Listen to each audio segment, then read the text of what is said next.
नमस्कार साथियों, स्वागत है आपका अपने YouTube चैनल ज्योति जीके जीएस में। दोस्तों, आज हम लोग जीके के कुछ महत्वपूर्ण क्वेश्चन पढ़ेंगे जो आने वाले एग्ज़ामों में पूछा जा सकता है। तो चलिए दोस्तों, आज का पहला प्रश्न स्टार्ट करते हैं।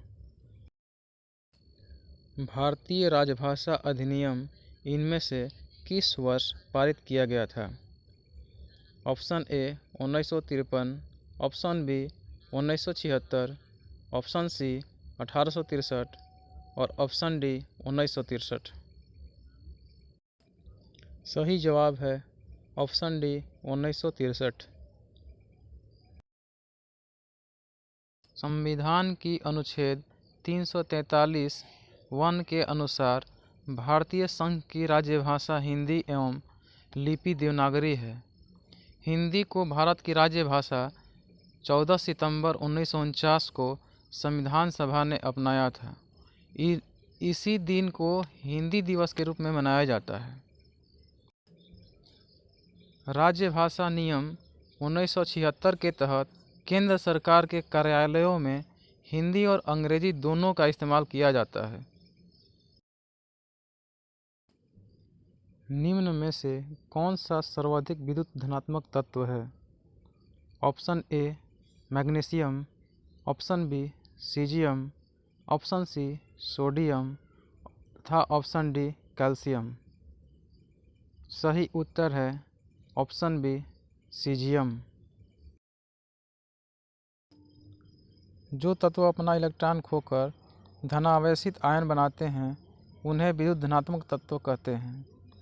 आवर्त सारणी के समूह में ऊपर से नीचे की ओर जाने पर विद्युत धनात्मक प्रकृति बढ़ती है। क्षार और क्षारीय मृदा धातुएं आमतौर पर विद्युत धनात्मक होती है।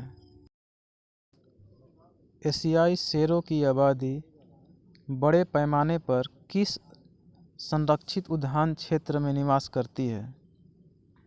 ऑप्शन ए वल्फकरम राष्ट्रीय उद्यान, ऑप्शन बी भितरकनिका राष्ट्रीय उद्यान, ऑप्शन सी गिर राष्ट्रीय उद्यान तथा ऑप्शन डी अनामुड्डी सोलर राष्ट्रीय उद्यान।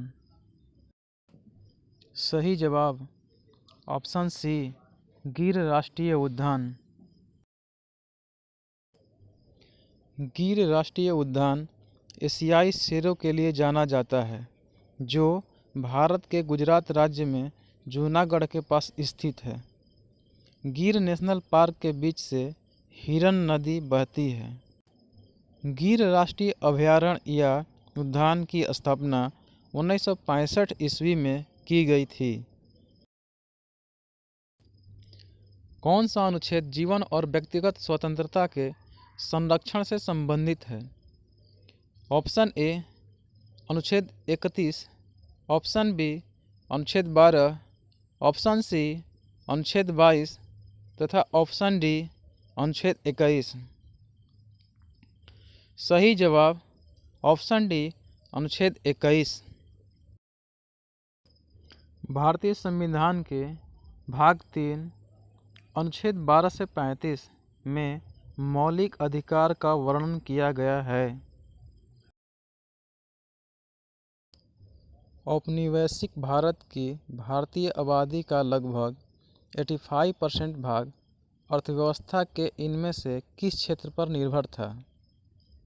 ऑप्शन ए हस्तशिल्प उद्योग, ऑप्शन बी परिवहन, ऑप्शन सी कृषि तथा ऑप्शन डी अतिथि एवं अचल संपत्ति। सही जवाब ऑप्शन सी कृषि।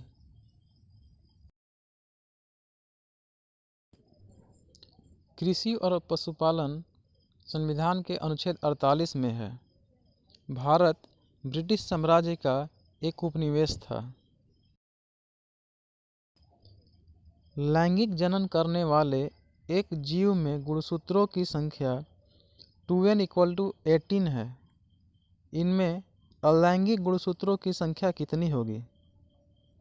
Option A 17, option B 15, option C 16 तथा ऑप्शन डी 18। सही जवाब ऑप्शन सी 16।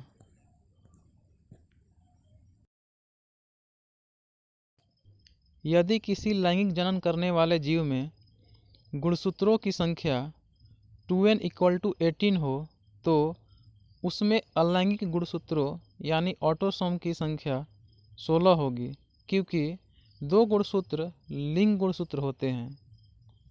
लिंग गुणसूत्र लिंग निर्धारण में भाग लेते हैं, जैसे कि मनुष्यों में X और Y। बंगाल में सामाजिक धार्मिक सुधारों के प्रणेता राजा राम मोहन राय द्वारा इनमें से किसकी स्थापना की गई थी? ऑप्शन ए आत्मीय सभा, ऑप्शन बी धर्म सभा, ऑप्शन सी प्रार्थना समाज तथा ऑप्शन डी आर्य समाज। सही जवाब ऑप्शन ए आत्मीय सभा। आत्मीय सभा की स्थापना 1815 में राजा राम मोहन राय ने कोलकाता में की थी। भारतीय पुनर्जागरण का जनक राजा राम मोहन राय को कहा जाता है। राजा राम मोहन राय ने 1828 ईस्वी में ब्रह्म समाज की स्थापना की थी। राजा राम मोहन राय की पहली पुस्तक तुहफत उल मुवाहिदीन है तथा उनकी सबसे लोकप्रिय पत्रिका संवाद कौमुदी है। राजा राम मोहन राय ने 1829 में सती प्रथा पर प्रतिबंध लगाने में योगदान किया था। कुसुम, शीशम, खैर, अर्जुन और सहतूत किस प्रकार की वनस्पति के प्रमुख वृक्ष हैं? ऑप्शन ए उष्णकटिबंधीय सदाबहार वन, ऑप्शन बी पर्वतीय वन, ऑप्शन सी मैंग्रोव वन तथा ऑप्शन डी उष्णकटिबंधीय पर्णपाती वन। सही जवाब ऑप्शन डी उष्णकटिबंधीय पर्णपाती वन। उष्णकटिबंधीय सदाबहार वनों के पेड़ 60 मीटर या उससे अधिक ऊंचाई तक पहुंचते हैं। इनका तापमान 15 से 30 डिग्री सेल्सियस के बीच होता है। यह वन पृथ्वी की सतह के 7% भाग पर फैले हुए हैं।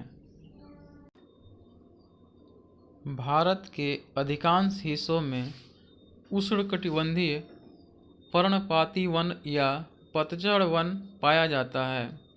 इन क्षेत्रों में 70 सेंटीमीटर से 200 सेंटीमीटर तक वर्षा होती है तथा गर्मी के मौसम में पत्ते झड़ते हैं। इनका वार्षिक तापमान 22 से 32 डिग्री सेल्सियस होता है। किसका रासायनिक नाम कैल्शियम सल्फेट डाइहाइड्रेट है?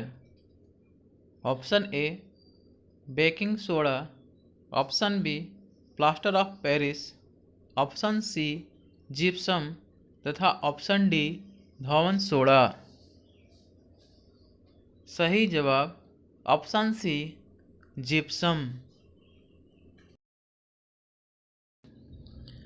बेकिंग सोडा का रासायनिक नाम सोडियम बाइकार्बोनेट यानी NaHCO3 होता है। प्लास्टर ऑफ पेरिस का रासायनिक नाम कैल्शियम सल्फेट हेमीहाइड्रेट यानी CaSO4 H2O होता है तथा धौवन सोडा का रासायनिक नाम सोडियम कार्बोनेट यानी Na2CO3 होता है।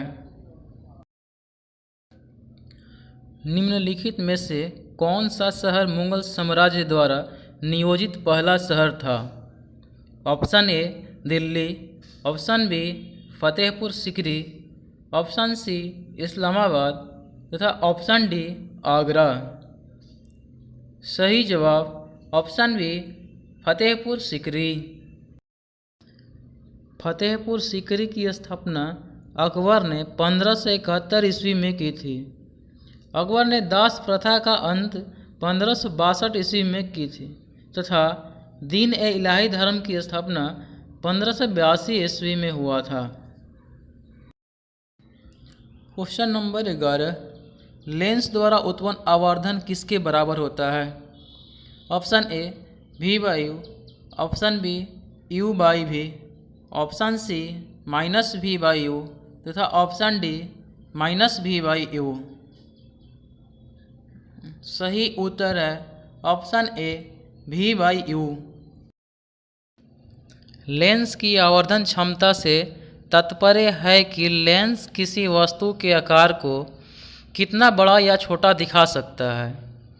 लेंस की फोकस दूरी के व्युत्क्रम को लेंस की क्षमता कहा जाता है, यानी लेंस की क्षमता P बराबर 1/f, जहाँ f लेंस की फोकस दूरी है। लेंस की क्षमता का SI मात्रक डायोप्टर होता है, जिसे कैपिटल D से सूचित किया जाता है। एक गोलीय दर्पण एक सीधा तथा छोटा प्रतिबिंब निर्मित करता है। गोलीय दर्पण के कारण के बारे में सही कथनों की पहचान कीजिए। 1. दर्पण अवतल है। 2. दर्पण एक आभासी प्रतिबिंब निर्मित करता है। 3. दर्पण की फोकस दूरी धनात्मक है। ऑप्शन ए केवल 1, ऑप्शन बी केवल 2, ऑप्शन सी 1 और 2 दोनों तथा ऑप्शन डी 2 और 3 दोनों। सही उत्तर ऑप्शन डी 2 और 3 दोनों। अवतल दर्पण से प्रतिबिंब की प्रकृति। यदि प्रतिबिंब वास्तविक होगा तो वह उल्टा तथा बड़ा या छोटा बनेगा। यदि प्रतिबिंब आभासी होगा तो वह हमेशा सीधा तथा बड़ा होगा। उत्तल दर्पण से बने प्रतिबिंब की प्रकृति। उत्तल दर्पण में प्रत्येक दशा में प्रतिबिंब दर्पण के पीछे उसके ध्रुव और फोकस के बीच वस्तु से छोटा, सीधा एवं आभासी बनता है। मेंडलीफ के आवर्त नियम के अनुसार इनमें से कौन सा सत्य है? ऑप्शन ए तत्वों के गुणधर्म उनके परमाणु द्रव्यमानों के आवर्ती फलन होते हैं। ऑप्शन बी तत्वों के गुणधर्म उनके चुंबकीय गुणों के आवर्ती फलन होते हैं। ऑप्शन सी तत्वों के गुणधर्म उनके परमाणु क्रमांकों के आवर्ती फलन होते हैं तथा ऑप्शन डी तत्वों के गुणधर्म उनके रंग के आवर्ती फलन होते हैं। सही जवाब ऑप्शन ए तत्वों के गुणधर्म उनके परमाणु द्रव्यमानों के आवर्ती फलन होते हैं।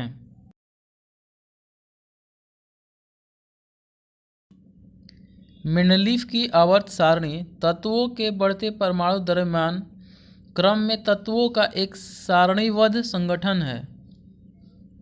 मेंडलीफ ने शुरू में तत्वों के उनके परमाणु भार के अनुसार अवरोही क्रम में वर्गीकृत किया।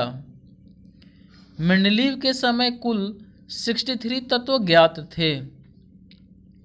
मेंडलीफ ने अपनी आवर्त सारणी 1869 में प्रकाशित की थी।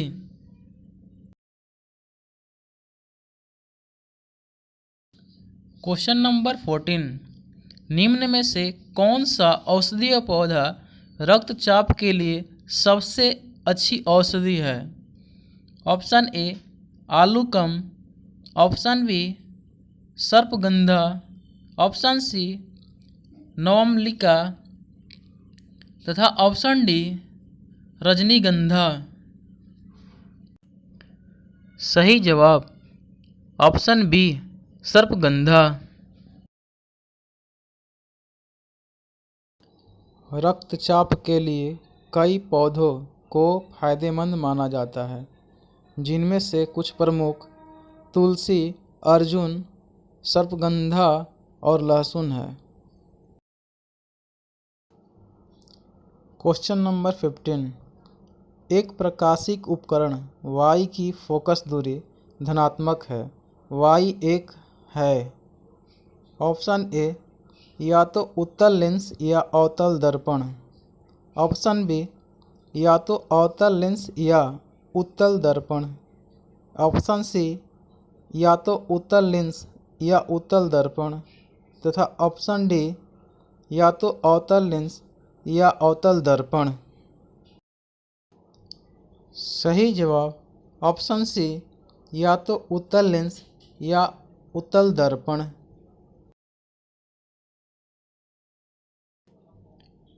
अवतल दर्पण की फोकस दूरी ऋणात्मक तथा उत्तल दर्पण की फोकस दूरी धनात्मक होती है।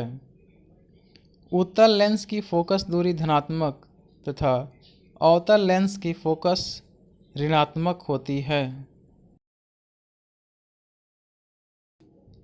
कास्टिक सोडा का उपयोग सामान्यतः किस में नहीं किया जाता है?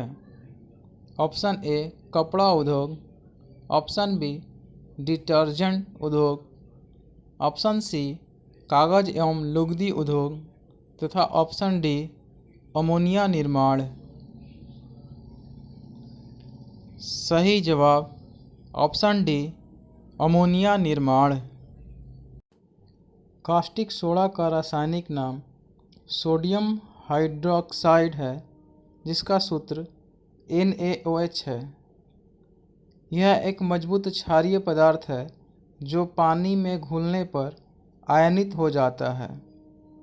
इसका उपयोग सफाई एजेंट के रूप में और वॉशिंग सोडा के निर्माण में किया जाता है। Question number 17। जब किसी चुंबक को किसी कुंडली के पास ले जाया जाता है तो यह कुंडली में एक प्रेरित धारा उत्पन्न करती है। प्रेरित धारा के परिमाण को बढ़ाने के लिए इनमें से किस विधि का उपयोग किया जाता है? पहला, कुंडली में फेरों की संख्या में वृद्धि करना। दूसरा, चुंबक की गति में वृद्धि करना तथा तीसरा, कुंडली के तार की प्रतिरोधकता में वृद्धि करना। ऑप्शन ए 1 और 2 दोनों, ऑप्शन बी केवल 3, ऑप्शन सी केवल 1 तथा ऑप्शन डी 2 और 3 दोनों। सही जवाब ऑप्शन ए 1 और 2 दोनों। Question number 18। तापमान उपकरण का हीटिंग एलिमेंट बनाने हेतु चुने जाने के लिए किसी पदार्थ में कौन सा गुण अनिवार्य मौजूद होना चाहिए? पहला, उच्च गलनांक, दूसरा उच्च प्रतिरोध तथा तीसरा निम्न प्रतिरोध। ऑप्शन ए 1, 2 और 3, ऑप्शन बी केवल 1 और 3, ऑप्शन सी केवल 1 और 2 तथा ऑप्शन डी केवल 2 और 3। सही जवाब ऑप्शन सी केवल 1 और 2। जूल का नियम बताता है कि किसी चालक में विद्युत धारा प्रवाहित करने से उत्पन्न ऊष्मा की मात्रा धारा प्रतिरोध और प्रवाहित धारा के समय के समानुपाती होता है। जूल का ऊष्मीय नियम H ऊष्मा बराबर I²RT। Question number 19। 2020 में किन दो बैंकों का पंजाब नेशनल बैंक में विलय हुआ? Option A Oriental Bank of Commerce और United Bank of India, option B Andhra Bank और Corporation Bank, option C Syndicate Bank और इलाहाबाद बैंक तथा ऑप्शन डी देना बैंक और विजया बैंक। सही उत्तर option A Oriental Bank of Commerce और United Bank of India. Punjab National Bank की स्थापना 19 मई 1894 को हुआ था। 19 जुलाई 1969 को 14 प्रमुख वाणिज्यिक बैंकों का राष्ट्रीयकरण तथा 15 अप्रैल 1980 को 6 और बैंकों का राष्ट्रीयकरण किया गया था। 1 जनवरी 1949 को भारतीय रिजर्व बैंक का राष्ट्रीयकरण किया गया था। प्रश्न संख्या 20। चुंबकीय क्षेत्र के अंदर स्थित धारावाही चालक पर लगने वाला बल का निर्धारण करने के लिए इनमें से किस नियम का उपयोग किया जाता है? ऑप्शन ए दाएं हाथ के अंगूठे का नियम, ऑप्शन बी फ्लेमिंग का बाएं हाथ का नियम, ऑप्शन सी मैक्सवेल का कार्क स्क्रू नियम तथा ऑप्शन डी फ्लेमिंग का दाएं हाथ का नियम। सही जवाब ऑप्शन बी फ्लेमिंग का बाएं हाथ का नियम। फ्लेमिंग के बाएं हाथ का नियम। यदि आप अपने बाएं हाथ की उंगलियों को एक दूसरे के लंबवत फैलाते हैं तो अंगूठा चालक पर लगने वाले बल की दिशा, तर्जनी चुंबकीय क्षेत्र की दिशा और मध्यमा धारा की दिशा दर्शाती है। प्रश्न संख्या 21। मनुष्यों का निम्न में से कौन सा अंग उत्सर्जन के रूप में कार्य नहीं करता है? ऑप्शन ए फेफड़ा, ऑप्शन बी छोटी आंत, ऑप्शन सी त्वचा तथा ऑप्शन डी बड़ी आंत। सही जवाब ऑप्शन बी छोटी आंत। उत्सर्जन एक जैविक प्रक्रिया है जिसके द्वारा जीव अपने शरीर से अपशिष्ट और अन्य हानिकारक पदार्थों को बाहर निकालते हैं। एक कोशिकीय जीव में सरल विसरण द्वारा अपशिष्ट को शरीर के बाहर निकाला जाता है। जटिल जीवों में विशेष अंगों जैसे गुर्दे, फेफड़े तथा त्वचा के माध्यम से उत्सर्जन होता है। फेफड़े कार्बन डाइऑक्साइड को बाहर निकालते हैं। यकृत पीत के माध्यम से अपशिष्ट पदार्थों को बाहर निकालता है। Question number 22। निम्नलिखित में से कौन सा सूक्ष्म, लघु और मध्यम उद्योग क्षेत्र के वृद्धि एवं विकास में सहायता करने के प्रयोजनार्थ भारतीय संसद के अधिनियम के तहत 1990 में स्थापित एक स्वतंत्र वित्तीय संस्था है? Option A FSDC, option B SIDBI, option C MSS तथा ऑप्शन डी NBFC। सही जवाब ऑप्शन बी सिडबी। सिडबी यानी small industries development bank of India यानी भारतीय लघु उद्योग विकास बैंक, इसकी स्थापना 1990 में हुई थी। सिडबी का मुख्यालय लखनऊ में है। प्रश्न संख्या 23। भारत के निम्नलिखित प्रसिद्ध चर्चों में से कौन सा अपने स्थान के साथ सुमेलित नहीं है? Option A Santa Cruz Basilica, Kochi, option B Basilica of Bom Jesus, Goa, option C Saint John in the Wilderness Church, Pondicherry तथा option D Saint Paul Cathedral, Kolkata. सही जवाब option C Saint John in the Wilderness Church, Pondicherry. Saint John in the Wilderness Church Bharat में एक एंग्लिक church है जो नैनीताल में स्थित है। विश्व का सबसे पुराना चर्च ड्यूरा यूरोपोस है जो सीरिया में है। भारत का पहला चर्च सेंट थॉमस चर्च है जो केरल में है, जिसकी स्थापना 52 ईस्वी में हुई थी। Question number 24। जब नदी का पानी चैनल के बाहर नदी के तटों का अपरदन करता है तो नदी में बनने वाले मोड़ को क्या कहा जाता है?